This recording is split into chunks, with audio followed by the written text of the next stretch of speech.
Hey everybody, Josh RV Nerd of Bish's RV, and I'll be your guide today as we go through this new Jayco behind us here, some updates on their very popular 261.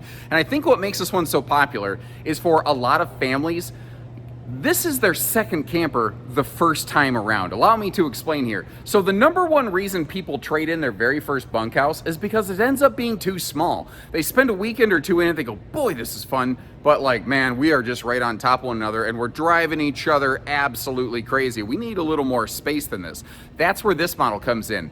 It hits just about that 30-foot mark, but it gives us a full super slide.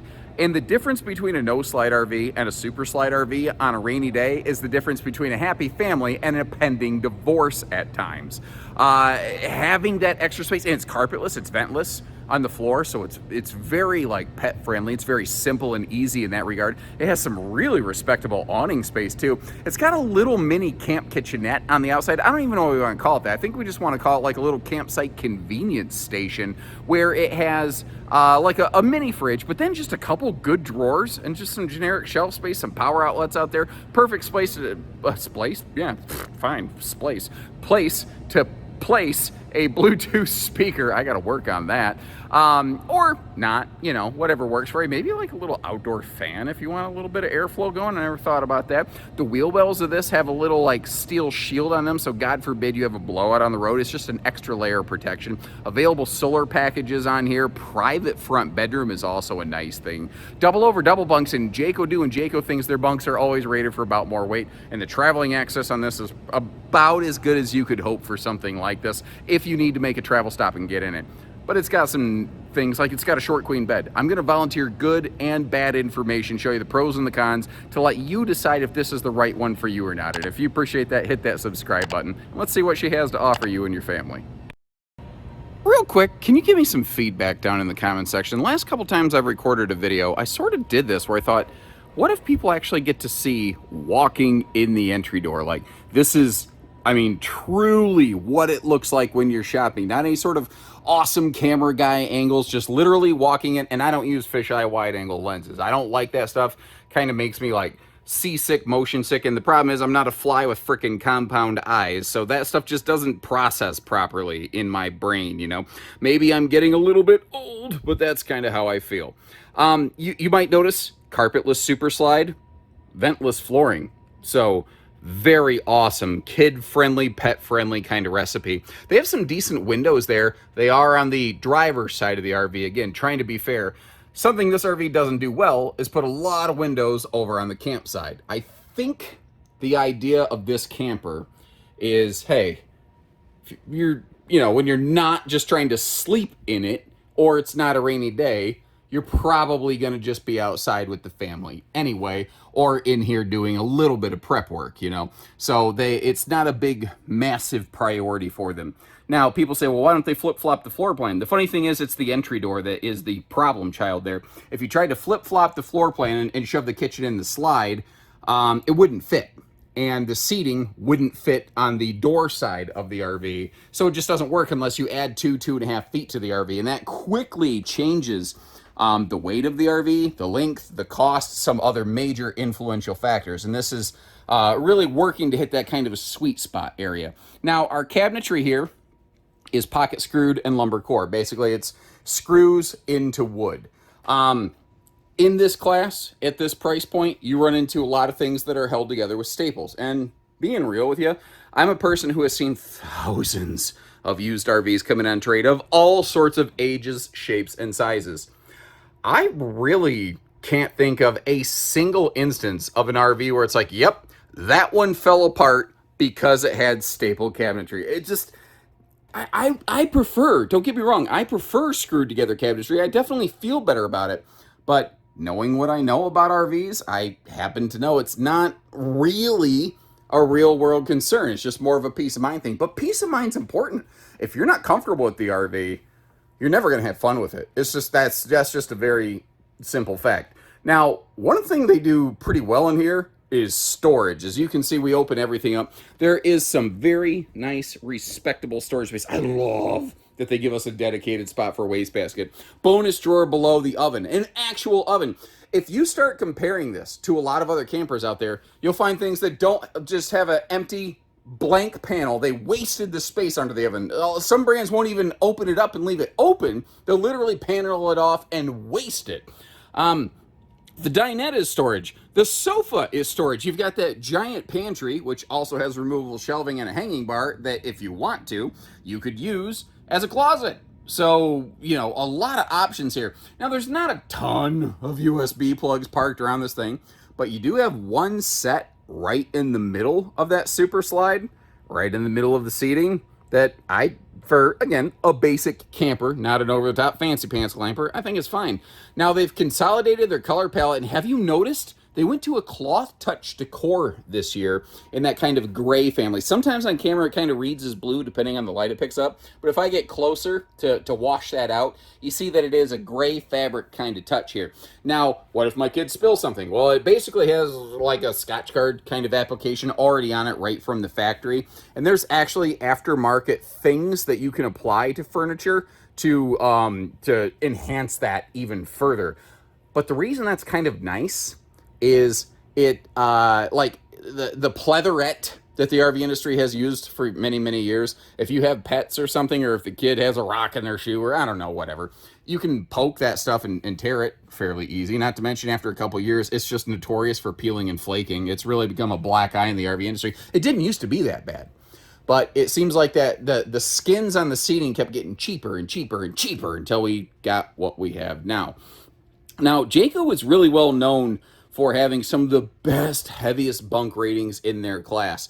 This thing right here, I'm not even making this up. This is called the Dangler. That's the marketing name for it down at Jayco. What it's telling us is that these bunks are rated for 300 pounds per sleeping space. This is considered a double bunk. This is a 600-pound rated sleeper, 400-pound cargo rating. And I really want to stress that, because if you're loading tons and tons of crap on this thing for transit, you want to make sure you're not overloading it. Now, you're really going to have to try. And it doesn't have a folding cargo function. It doesn't have any of those kind of neat little details. You know, it's a basic camper, you know, but for my purposes, it would get the job done just fine. Now, this is, in the Indiana built models, just a mirror basically glued to the wall. Could you take that off and put some kind of medicine cabinet on there? Yeah, sure you could. Now, what's interesting is the Idaho units actually have a couple little upgrades like that the Indiana builds don't. I really wish, actually, that my personal preference, I like the features that are found on the Idaho units that are not found on the Indiana units, and I wish they were kind of consolidated and homogenized. That would be my personal wish. Now, toilet space around this is fan-frickety-tastic. I have spent the majority of my adult life camping in the no-slide version of this, now called a 260BH, and I can personally verify I fit in that toilet area just fine. Now, the taller ceiling also means great headroom above the shower. Like, even as tall as I am, I don't have to put my head in the skylight there. I'm a little over 6 foot, by the way. And it used to be, I would say, the mirror glued on the wall. If I could wave a magic wand and change one thing, that's what it would be. But that has since changed, because surprisingly, they do not have power vent fans in these bathrooms. And I know that this is a camper that is really built and targeted for specific budget points and lightweights and et cetera, et cetera. But to me, that feels like one cut too deep. If I bought this, I would absolutely, definitely spend a couple bucks to install a fan in that. But that's the thing. These are very price aggressive campers. So if you have a couple little personal preference items that you would like upfitted and upgraded on this that aren't factory standard, that can be done. And generally speaking, you'll still come out way lower budget as compared to some of the more fancy-dancy kind of bunkhouses, like a J-Feather or something like that. You could add a bunch of upgrades to this camper. You could add every option to this camper and still be thousands less than a J-Feather, but, you know, they're not equivalent products, so that makes sense. I'm just kind of making a point here. Now, folding that down, for some extra bonus sleeping, you know, your sofa, your dinette, both get in on the action. And what's nice is our front bedroom has full-on sliding privacy doors to totally close that off. Now, as long as we're staring at the entertainment center, let's get this out of the way. That is the definition of 90-degree neck wrecker entertainment center. You got to turn your head like 90 degrees left from the sofa to see what's going on. but this isn't really the kind of camper made for sitting inside watching TV all day. That is absolutely a secondary concern. Could they have come up with a better entertainment center? Yes. The floor plan would have to change, probably have to get longer, heavier, more expensive. And a massively underrated feature down here, I call it the clutter cutter, the shoe garage, the flip-flop shop. I call it a number of things, evidently. Having that right by the door to get all the shoes and stuff out of the way is so handy. Now, taking a look at like the bedroom storage here, your campside, I would say closet, is actually an elevated dresser, whereas over here on the driver's side, that actually is hanging storage. So it's minimal storage, but this is really intended to be more of a weekender type camper. You know, that's what this one is. I do like it when manufacturers enclose the overhead cabinet, but I tell you what, again, if I could wave one magic wand, I would get them to finally start including go back to including a power vent fan in the bathroom of these. That would be my preference. Now, this is, man, if I was going to use a fisheye wide angle lens to try to trick you, this would be the time to do it, because it's hard to get this all in frame, because basically you walk in the door and you're in the bed. That's about it. Now, it's a short queen. It looks to me like you could squeeze a true queen in there, and these sliding doors would probably rub against it, but I think that you could make that work. Anybody who owns one of these, if you could chime in and confirm that, that would be really awesome. They also have upgraded from just household outlets on both sides of the bed to households and USBs, and that is a handy thing. Could you put a USB adapter in the household plugs? Yeah, but it's kind of nice when you don't have to. Now, lifting up that bed, you might notice how there's gas struts on it, so that makes it very simple, very easy. And again, for my money, when I'm camping, I want simple, straightforward, and easy. That's the kind of thing that I'm looking for right there. Now, I don't personally camp in, I don't tow my RV very far when I go camping. So road mode's not super important to me, but I know it is for you, so I continue to do it every single time. Now, remember how I said how crazy it is, the difference when you get a super slide RV versus a no slide RV? This is kind of what I'm talking about. You retract the slide out and suddenly you're like, oh my. Like, if you stand in the RV and close the slide, it makes a major difference. Well, I'm standing in the bedroom by the door, so you know you can access that. But if you notice, you can actually walk around with not actually stepping in the slide flooring to navigate through this RV to get back to basically all of the kitchen, including the refrigerator. You lose zero storage when the slide is closed on this. You can get to the bunks, you can get to the bathroom, you can do all of those things. So your travel access is perfect. Your travel function is slightly limited. Here's what I mean. By the way, if little pro tips like this are really handy for you, you appreciate this, make sure you hit that subscribe button or just drop me a little like on the video or whatever. But this is a rack and pinion slide. They're good for a lot of things. But the interior edge of the slide is currently hovering above the floor. So it doesn't actually have support under it. So if you want to sit in and use that slide while it's retracted, you run the risk of damaging it somehow. A lot of times you can torque the slide motor heads. Now, you do it gently, lightly here and there, you're probably gonna be okay. But really, you want to avoid it as much as possible. People go, so what are you telling me? I have to take the storage out from under the dinette every time I close the slide? No. Manufacturers account for stuff that they put in there because that slide has a weight distribution anchored to different parts of the slide box, so it's still okay. But they don't account for a person sitting in it that they didn't put there. So hopefully that helps you, and if you appreciate those extra little details, hit that subscribe button. Let's hop outside. The towing specs on this are also pretty respectable. Like if you look over on the left side of the screen, you can see basically a 30-foot camper, tip to tail, 30 feet. What's funny is last year, I think their spec guide said 29 feet 11 inches, and now it says 30 feet 4 inches. It doesn't change your vehicle, it doesn't change your towing equation. They also didn't change the RV. I'm a little confused as to where the extra 5 inches kind of came from, but neither here nor there. Also 7,500 pounds GVW. That is a recipe for potential some half-ton towing. A more tow package equipped half-ton, heavier half-ton, should, theoretically be able to do the job under most circumstances. There's always cases where someone says, yeah, but what if? Well, yeah, there's always a but what if, but generally, half-ton will pretty much get it done. This is a rack and pinion slide, which is something people really like and respect for the reliability factors on this RV. They're deemed as being essentially effectively the most problem-free philosophy Hakuna Matata when it comes to slide outs. They also give us a full-size baggage door on both sides of the RV, which is not something I can say about even more expensive rigs. And obviously I got to get a little bit creative with my maneuvering here since we're kind of weaving between different things. It's harder to tell right now because we're in a dimly lit section of the display, and the RV's lights are on the interior, but they do have tinted windows, which gives you some privacy and really helps keep the sunshine out of this. Very respectable awning space on this RV as well, with the door very nicely covered. Again, if you're a first-time RVer, if you see an entry door right next to the awning arm, you're gonna get rain in the face if you're trying to go in and out on a rainy day. It's just gonna happen. Well, this kind of eliminates that, you know. You do have also a full stovetop exhaust vent hood. That's what the black rectangle is to the left of the window. So when you are cooking, you can get that hot air and that humidity and the smells out of the camper, you know what I mean? They have kind of revised this a little bit. It reminds me a lot of our Go Play 26BHS, which is a sister to this. Not an identical clone, but Lord, are they close. You can absolutely tell they come from the same family tree. Where, some people like an outside cooktop or a griddle. Some people don't. Basically, everybody likes storage, and that outside fridge is super handy.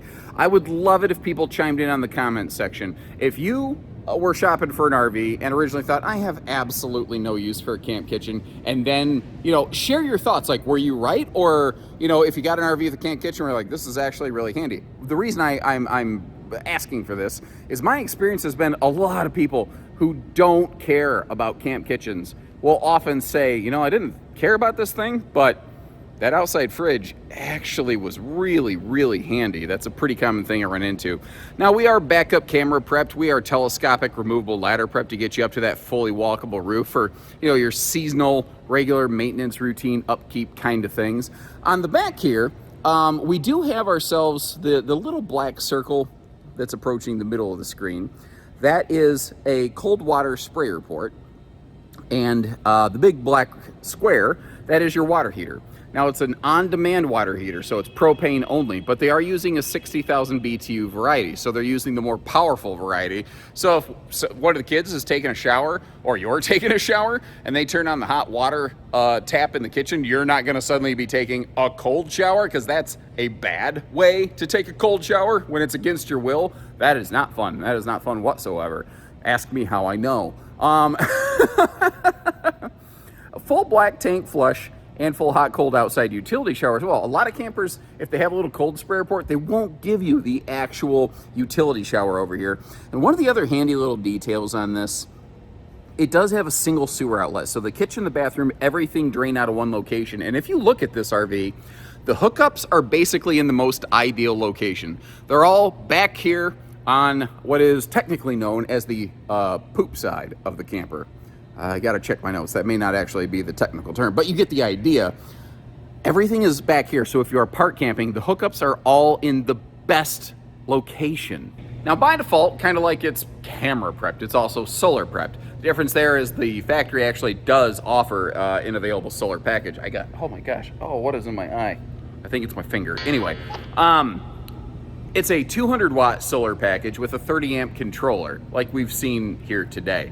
That's, some people will say, enough to offset the 12 volt fridge if you're boondocking, and some people say absolutely not. I think it really depends on the weather coverage and the tree coverage and things like that you have. But that 30 amp controller is enough where if you wanted to add a second panel, aftermarket, or have us do it or whatever, it could be a 400 watt package at that point, which most people will agree is pretty much going to be enough to offset a 12 volt fridge for boondocking. Now, this isn't made to be an epic off-the-grid boondock camper with mega holding tanks, brother. It's not that kind of thing. But for a little bit of light duty, getting away from the pavement kind of thing, it can get the job done. And even that single solar panel is actually really good for tending to your RV's battery. Did you know that like 80 or 90% of perceived electrical issues on RVs are actually related to a low battery situation? Well, that's something that can get rid of it. And I tell you, for all the walking I've done, I sure wish I had one of them little Zamboni floor cleaner machines. I probably could have got paid for doing that amount of work with the acreage I've covered on this trip. But if you need that last little bit of peace of mind. If you're like, yeah, but I've seen some other things that are really nice, some similar floor plans, which I'll leave you links in the video description, by the way, to check similar floor plans as well as pricing and availability on this model, whether you're curious or whether you're serious. With that 2+3 sticker right there, that ain't no jive. Jayco's very proud of what they build, and they have actually put their money where their mouth is, and they basically offer about double the warranty of anybody else in this class. So if you need that one last little peace of mind factor from A to B, that could be it right there. That kind of goes hand in hand with what we do at Bish's RV. We have a program called Bish Fix where we can basically perform like telehealth with a doctor on your camper for you to keep your RV in your driveway and keep it out of the service center in what we call RV jail. So the goal is just, it's supposed to be camping, it's supposed to be fun, and that's what we're trying to do here. So if you like what we've done for you today, hit that subscribe button and we'll catch you on the next one. So take care, stay safe, have fun, and happy camping, everyone.